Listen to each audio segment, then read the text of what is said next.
Let us study some extra questions in the lesson Chemical Reactions and Equations. Question number 1. Explain the following in terms of gain or loss of oxygen with two examples. The first one is oxidation and the second one is reduction. Now let us explain what is oxidation. Oxidation is a process in which the gain of oxygen will take place. For example, 2 Mg plus O2 on burning gives rise to 2 MgO.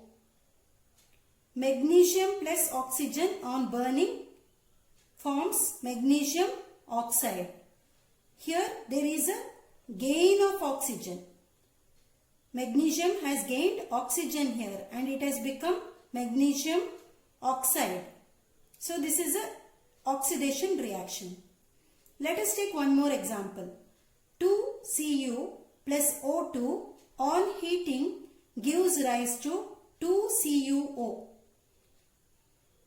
Copper plus oxygen, when you heat it, you get copper oxide. For copper, there is an addition of oxygen here, CuO. This is also once again an oxidation process. Now let us go through reduction. So reduction is a process in which removal of oxygen will take place. Let me give you an example. CuO plus H2 on heating you get Cu plus H2O. Here removal of oxygen is happening. You can see in the product side you have only Cu. It was copper oxide here. Copper oxide plus hydrogen gives rise to copper.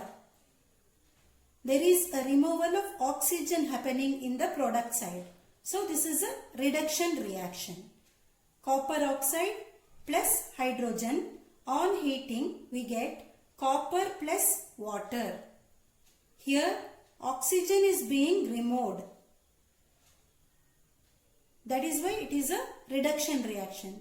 Now, let us go through one more example. Fe2O3 plus 2Al gives rise to Al2O3 plus 2Fe.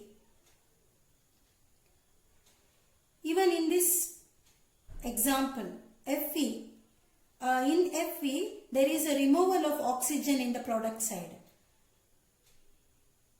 That is why this is a reduction reaction. Let us go through the second question. On what basis is a chemical equation balanced?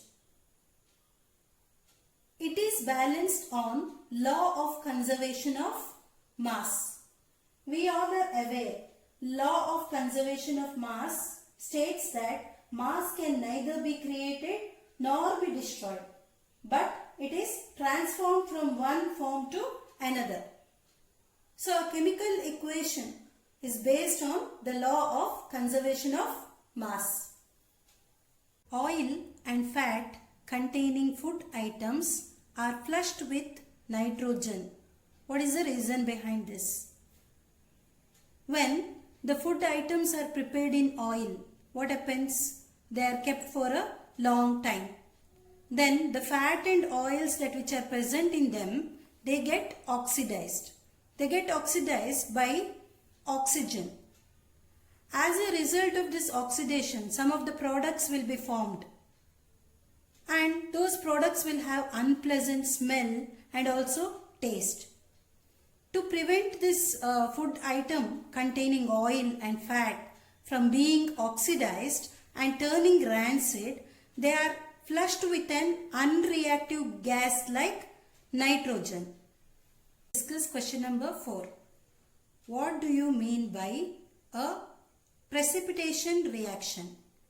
Explain by giving examples. Those reactions in which two compounds react to form an insoluble compound is known as precipitation reaction. That insoluble compound is called a precipitate. So those reactions in which two compounds will react to form an insoluble compound. That insoluble compound is called a precipitate, and we call such a reaction as precipitate reaction. Let me give you an example. AgNO3, that is silver nitrate, when it reacts with NaCl, that is sodium chloride, gives rise to AgCl plus NaNO3, that is silver chloride plus sodium nitrate. Here silver chloride AgCl, this is the white precipitate that which is formed. Hence the reaction is called a precipitation reaction.